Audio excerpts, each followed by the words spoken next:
Welcome to the Human Capital Innovations Podcast, your go-to source for personal, professional, and organizational growth and development. We hope you tune in often for all things people management, organizational development and change, organizational leadership, and social impact related. Maximize your personal and organizational potential with Human Capital Innovations Podcast.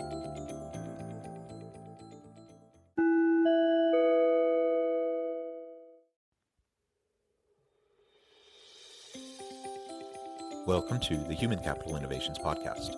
In this HCI podcast episode, I talk with Bill Lyons about transformational HR as an investment in our people and organizational culture.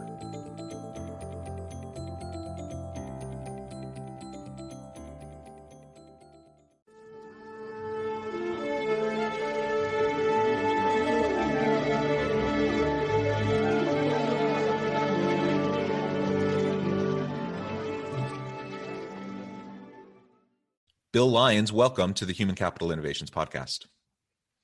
Good to be with you, John. Yeah, it's great to have you as a guest today. I'm super excited to have this conversation.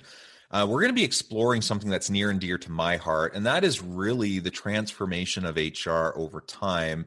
We'll talk a little bit about the history of HR and really how it's evolved into more of a strategic key player within organizations. So we're going to be talking about transformational HR and HR as an investment in our people and our organizational cultures. And I know you have a lot of background and experience in this area, so I'm super thrilled to have the opportunity to have that conversation with you today. As we get started, I wanted to share Bill's bio. Bill Lyons, the Forbes Books author of We Are HR, the Business Owner's Definitive Guide to Professional Employer Organizations, is the CEO of Lyons HR, one of the largest privately held professional employer organizations in the country. Lyons has more than 3 decades of experience and has helped hundreds of businesses drive performance, control HR and labor costs, increase profitability, and mitigate employment liabilities. Before starting Lyons HR prior to 1995, he held positions in accounting and finance for both private and publicly held companies. Again, Bill, it is a pleasure to have you. Thank you for joining me today. Before we launch into the conversation, anything else you would like to share with listeners by way of background or personal context just to get us rolling? Yeah, sure. Well, we started the company in 1995, and I guess prior to starting the company, it had been my observation that companies are going to thrive or fail based upon how effective their human resource programs are.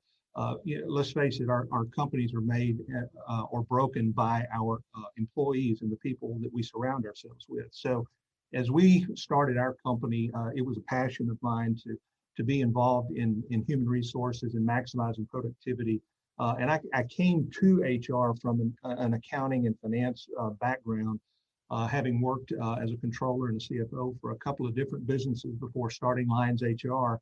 It gave me I think, a unique perspective to see the financial impact that effective HR management can have on an organization. Yeah, that's great. And I appreciate the background. And as we were talking in the pre-interview before hitting record, just getting to know each other a little bit and discussing kind of the nature of how this episode would evolve, we had discussed the shifting nature of HR over time. So I'm 20 years into this. I went through my schooling in the early 2000s, got my first HR job in the early 2000s, and have moved forward. So I've seen quite a bit of transformation just in the last decade and a half, 2 decades.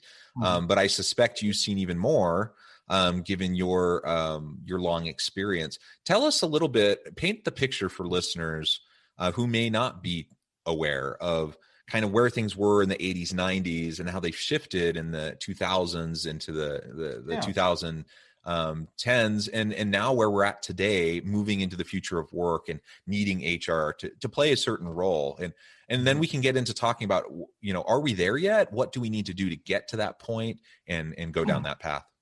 I think it is a constantly evolving discipline, but as you say, HR management today is not the old personnel department from 40 or 50 years ago. Back in the old days, we used to call it personnel. Now, it evolved from a personnel department to a human resource, which is really a strategic discipline in and of itself, just as law or risk or benefits or any of these other areas. And so in the old days, HR was, or rather personnel as it was called in those days, was responsible for hiring and firing and maintaining employee records. And that was about it. But over the past, let's say 30 to 40 years, you've seen an increasing complexity to HR as a discipline. And I think it has rightfully so deserved a place at the executive C-suite table because it has such an impact on profitability of an organization. I think all of that, you talk about culture, we talked a little bit about that before we went live. And I think the culture of an organization starts at the top and it permeates throughout the organization. And so that starts with a core list of values that drive the company and everything that they do. Violation of those core values is not something that can be considered. And as long as those values are being protected, and if they're correctly defined, then they can drive a very positive culture. So, I think it all begins with, a business owner. And again, I'm talking about the smaller business owners. It's true of CEOs as well, of large organizations, but a small business owner who maps out a good vision for his company. What are we trying to accomplish? Who are we? Why are we in this business? What is the desired outcome for what we're trying to do? That's a critical first step, defining that vision, and not only defining it properly, but making certain that it is communicated frequently and effectively throughout the organization. We put our mission statement on the walls in our office buildings. We put our values around that because it's all in support of the same thing. So that's a critical, to me, first step. Then secondly is building a strong and effective team that is going to understand not only the vision and the mission, but be aligned with it. Part of our recruiting efforts center around locating people who are similarly engaged and who are aligned with our way of thinking. That is, they are a good cultural fit, because one of the worst things you can do is bring someone into an organization that's going to have a toxic impact, that's going to drive productivity down or possibly even drive good folks away. And so secondly is good team building. And then third, and probably the most important thing that a business owner and CEO does, is drive a positive culture within the organization. Again, the vision goes first, second, followed by team building, and then third, creating the culture that keeps people there, keeps people engaged. Culture will dictate behavior when nobody's watching. And so it's the kind of things that we really want to stress at our company. And it's a key fundamental part of just about any business that is successful. Peter Drucker used to say that culture eats strategy for breakfast. I think he's the one that coined that phrase several years ago. And the idea behind that is that if you have the right culture in place, good people are going to find a way to solve just about any problem that you find yourself in. And so it's a key part of any successful business to make it a strategic initiative, because culture is going to develop no matter what. So if you don't make it a strategic initiative, then it's going to develop on its own. And it's not likely to be what you want it to be if it develops on its own. So you have to make it a priority. And that's part of, my daily responsibility. I ask myself all the time, what can I do to make this company a better place to work? What can I do to make this the best job my employees have ever had, so they never want to go anywhere else? Because we all know the cost of turnover is huge. Society of Human Resource Management estimates the cost of a single employee turnover to be between 6 and 9 months of that person's salary. So if you take a $60,000 per year person, for example, that's $5,000 a month. You lose that person, it costs you between $30,000 and $45,000 just in the cost of replacing that person, not counting the cost of lost productivity, not counting the cost associated with morale and the disruption of the business that person's departure creates. And so when you think about that, it just makes a lot of sense for you to focus on culture, retaining your people, getting the right people in the right roles to begin with, but then fostering the type of culture that's going to make them happy and productive. Yeah. Happy employees are going to create profitable companies. Yeah, well, there's so much you said there that I love. And I think we are two peas in a pod in terms of our framing and understanding of the importance of people issues within organization. I appreciate as well your background in talking about the runway for HR as a discipline, as a functional area within a business, a successful business. And it did start as something very, very different than what it is today. And I think about the difference between transactional HR, those are the things you talked about in the early personnel departments. And some of that still has to occur, but largely a lot of those transactional pieces, we have HR information systems and other technologies that can do a lot of that and manage a lot of that for organizations. What we've seen, though, over time is that HR has become more, well, I should say successful HR, meaningful and impactful HR has become more strategic in nature. It's become what we often call or refer to as transformational HR. In that approach, we're focusing on exactly the types of issues you were just describing within the organization. So it's not just enough to be the ones, making sure everyone fills out their I-9 correctly and everyone, does, checks the box for employee onboarding and, you do all these things. Those things are still important. We still need to make sure those things happen, but HR can and should be so much more than that. And it comes back to the values and establishing a clear strategic vision for the organization, the values that support it, building the team, moving into all the other aspects that you were just discussing. And it's not easy to do. And that's why so many organizations, especially smaller to mid-sized organizations, they tend to still kind of have a mindset around HR as this personnel function as opposed to this strategic player. And so I think that's a huge opportunity as we move further into this decade, as we get post-COVID, that we have an opportunity to reinvest in HR as a transformational function that allows us to invest in our people in a way that we can get the most out of them. That's good for our people. That's good for the organization because we're empowering our people to be their best selves, to develop their skills and competencies and capabilities. Ultimately, that's good for them in their career, but it also helps our teams to be stronger, more innovative, more productive, and is a win-win all the way around. You think about it, John, you talked about the small business owner and how they tend to be very focused on the short-term immediacy of the task at hand. That is expense management and staying out of trouble. I want to comply with the laws and the regulations that I have to be responsible for, whether that's strategic in nature or that's just trying to be protective and defensive in nature. They're focused on that, and they're focused on the immediate expenses that are staring them in the face. What is my cost for my health insurance renewal? How much am I paying for workers' compensation insurance? What's my state unemployment tax rate?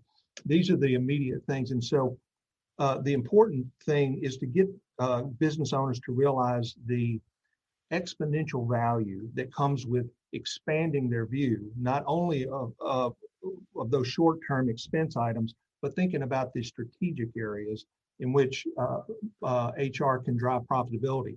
I look at a well-crafted HR strategy as falling into really 4 key areas, which I think are important to understand.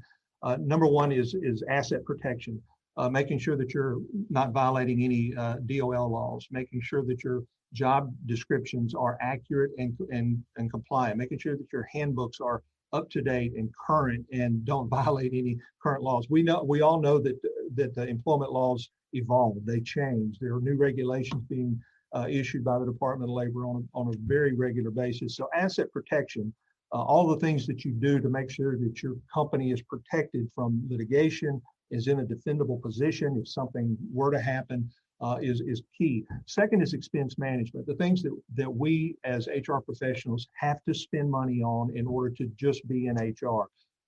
Process and payroll, we have to do that.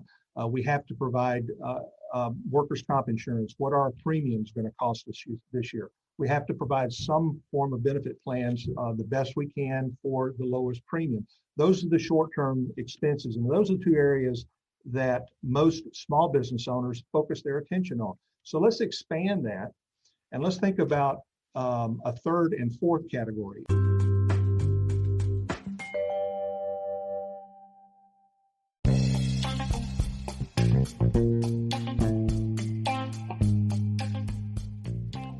I'm excited to announce the publication of my new book from HCI Press, The Alchemy of Truly Remarkable Leadership.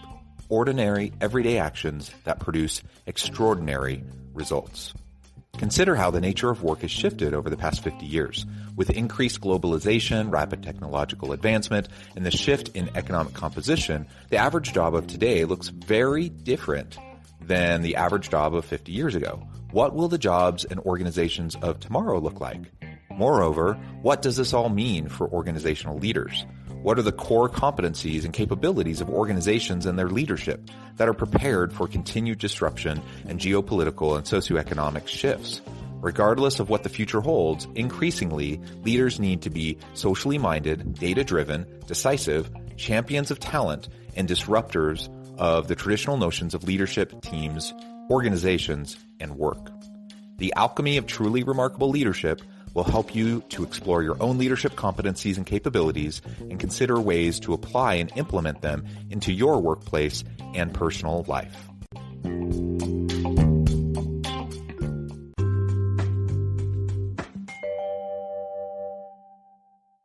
The third category being cost containment. Now, what's the difference in cost containment and expense management? Cost containment are those long-term strategies. Those are the things that we can do that impact our long-term cost structure. So let's take, for example, a safety program. Okay, our workers' comp premiums are what they are this year because of how we behaved in the past. Okay, so if we can today implement safety programs, and again, if you're in a manufacturing environment or in an environment with moving machinery, you have a higher degree of risk.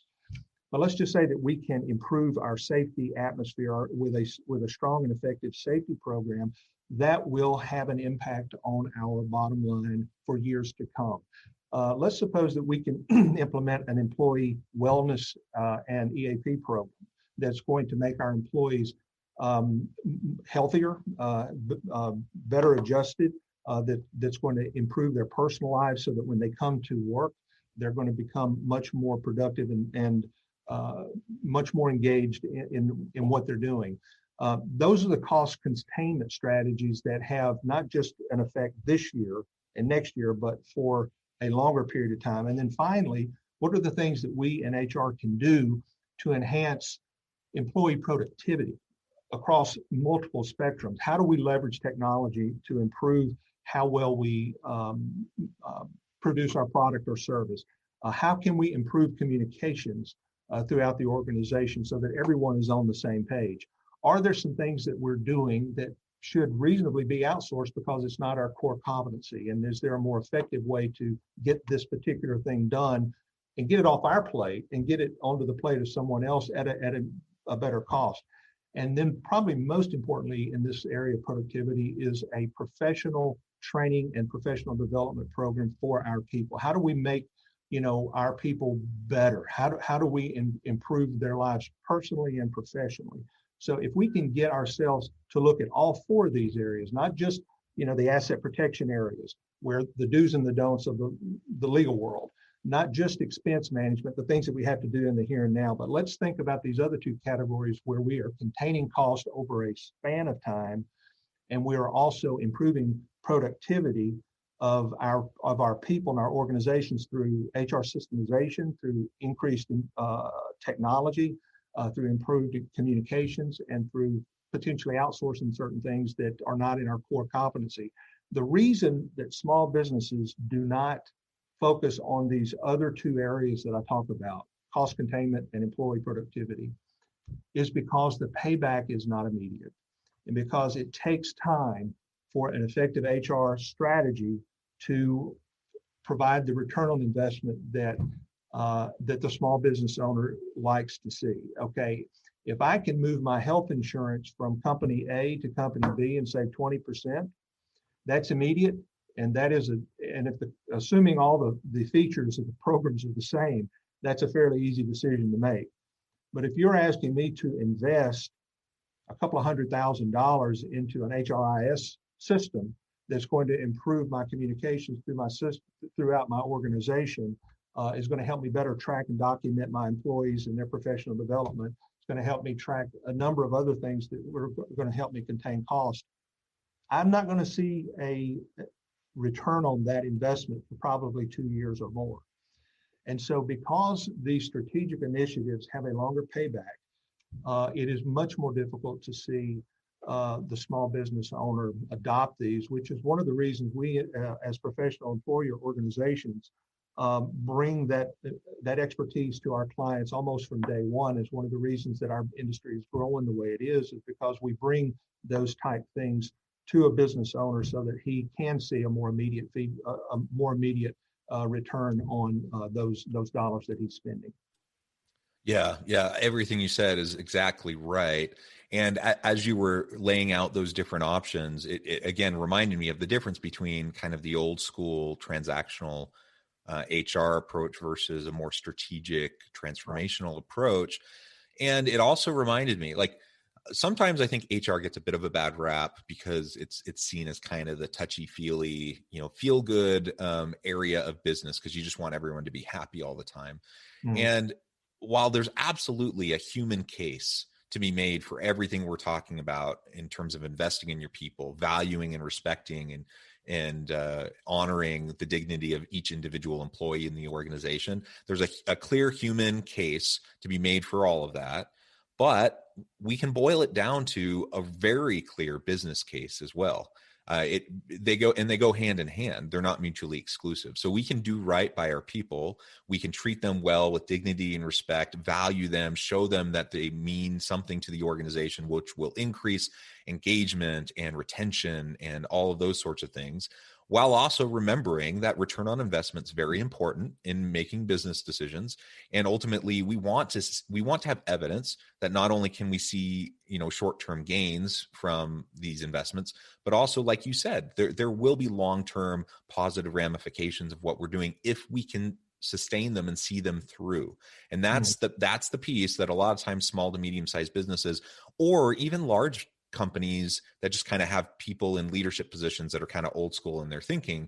That's one of the reasons why we see this hesitancy of many organizations to really embrace the real potential and possibilities that strategic HR has as a functional area, as a discipline for them.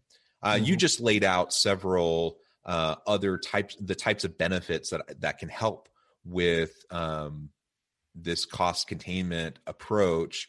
I'm wondering what you also see as other trends in the types of benefits employees are wanting to see, expecting to see as we move further, particularly post-pandemic, as we move further into this decade.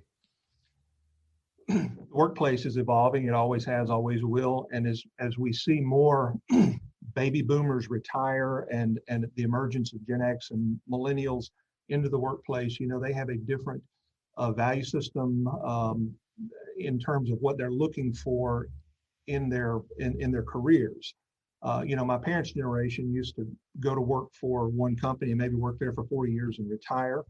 My generation has tended to, I'm in the baby boomer generation, they tend to, move around where the opportunity is to maximize their earnings potential and advance their careers. The millennials and the Gen X folks are all about the workplace experience. They're all about flexibility. They're very tech savvy. They're very much interested in what's the latest trend that's coming down the pike. There are things that are going to be a part of the workforce as a result of the pandemic that I think are here to stay. I think you're going to see more and more companies relying on remote work, flexible working alternatives, particularly as competition for skilled labor positions becomes more and more intense. I think those employees who value their independence and being able to work remotely, either part of a team or being able to work remotely, I think those are trends that are likely to continue. The other kind of benefits you're seeing are reliance on things like employee assistance programs. You're seeing an increase in those type things because with the pandemic has brought with it a lot of personal stress. It's brought with it a lot of things that affect our folks psychologically, and companies are implementing programs to help combat that.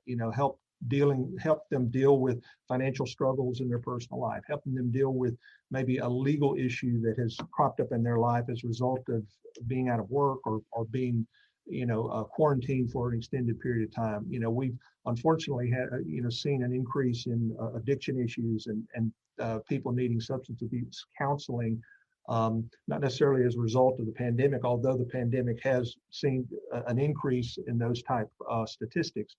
But I think companies looking at the overall well-being of their people, not just the well-being from the time they get to the workplace to the time they leave, but their entire lives, I think is a trend that's likely to continue.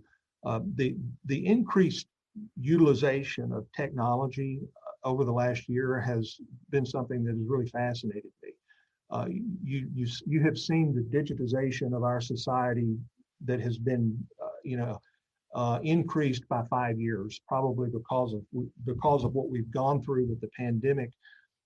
Before the pandemic, we had video conferencing capabilities, but we relied on it almost exclusively during about a 4-month period of time when we were all scattered and working from home. And now it's become a part of our everyday working style.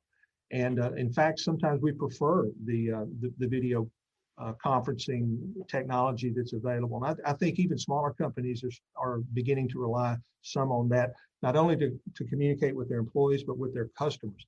The entire sales and marketing approach to growing a business, particularly in service businesses, has changed because of the lack of person-to-person interaction that we're seeing. And I think how long did it take you to get used to wearing a mask? I mean, that was a very odd thing for us to introduce in our lives. And now it's very common to see everyone wearing a mask when you're out. And I think some of these other things will become more mainstream as time moves on. I'm asked the question often about, what is normal going to look like? I don't know that anybody can truly answer that. I think that is a dynamic that is in transition as we speak. And hopefully when we get beyond all of the mandates and the restrictions are lifted, that will come into focus for us. But, right now, I think there are some trends that are emerging and we see those, but there are some other things that we probably can't know until we get a little bit further down the road. Yeah, absolutely. We don't have a crystal ball. We can see some trends, and we can, I think, reasonably predict how things will at least be in the immediate future following, things loosening up a bit. And I agree with your assessment. Bill, it has been a real pleasure talking with you. The time has flown by. I really appreciate all of the insights you've shared with the listeners today. Before we close, I wanted to give you a chance to share with listeners how they can get connected with you, find out more about your recent book, and anything else you would like to say by way of just wrapping up the episode. Okay, great. Thank you. I've just completed my first book, and it is entitled We Are HR, the Small Business Owner's Definitive Guide to Professional Employer Organizations. Lions HR is a professional employer organization, or PEO, and I do believe there is a tremendous value that is provided to clients through a PEO relationship, and that's described and dissected in great detail within the book. It can be purchased on Amazon, and I would encourage anybody who's ever been curious about PEOs, or if you've ever thought, is there a better way to manage my human resource responsibilities and get all of this stuff off of my plate and outsource that to a team of experts who know what they're doing in this area. If you've ever wondered if that's for you, I would recommend reading the book. It's a very light read. You can probably get through it in about 3 hours if you sit and read steadily right through it. And I think it does educate and inform, and I hope that people will take an opportunity to look at it. My website is billjlyons.com, and my company is Lions HR. We're at lionshr.com, and I would invite anybody who's curious about PEOs or wondering how they might be able to improve efficiencies within their workplace to give us a look. Wonderful. Thank you, Bill. It has been a pleasure. I include listeners to reach out, get connected with Bill, find out more about what his organization can do for you, and check out his book. And as always, I hope everyone can stay healthy and safe, that you can find meaning and purpose at work each and every day. And I hope you all have a great week.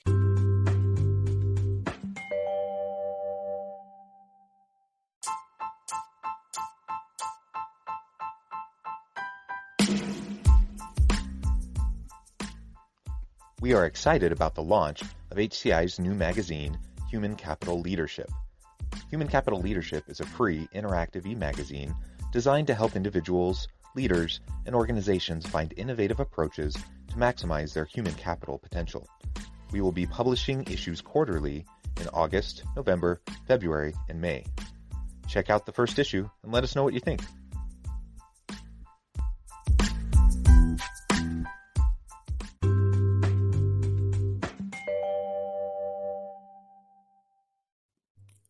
Thanks again for joining us for this episode of the Human Capital Innovations Podcast. I hope you stay healthy and safe and that you have a great week.